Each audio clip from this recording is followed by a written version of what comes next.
vediamo Crippa l'anno scorso vincere tranquillamente la gara qui a Marco di Rovereto. Quindi bellissima questa notizia, fantastica veramente. Crippa, ripeto, Yaman Crippa, categoria juniores, campione europeo, che resta sapere quanto tempo hanno impiegato a fare il giro, ed eccole qua, sono partite esordienti bici femminile piccolissime. Un applauso per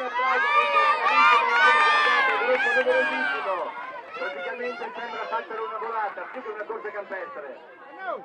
Certo, sicuramente sai. Bravissime, sono partite come dei piccoli razzi queste bambine.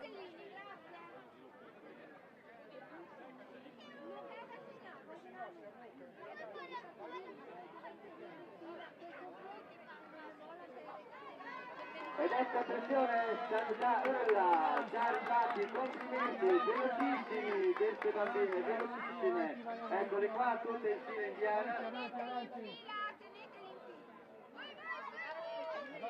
Ecco l'arrivo, attenzione, lasciate libera la zona appunto della finale di questa gara. Bravissime, complimenti.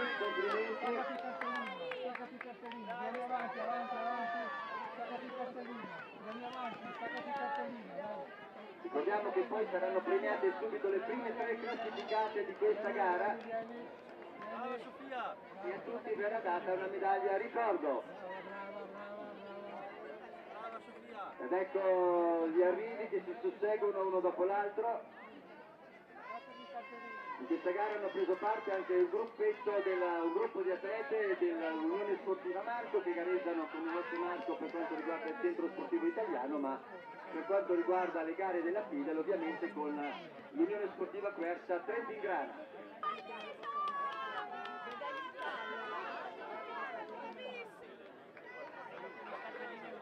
E così per una nota per quanto riguarda appunto la presenza delle marcoline, diciamo, delle atlete che abitano in questo paese, in gara, la gara ha visto la presenza di Seti Petra, Perottoni Margherita.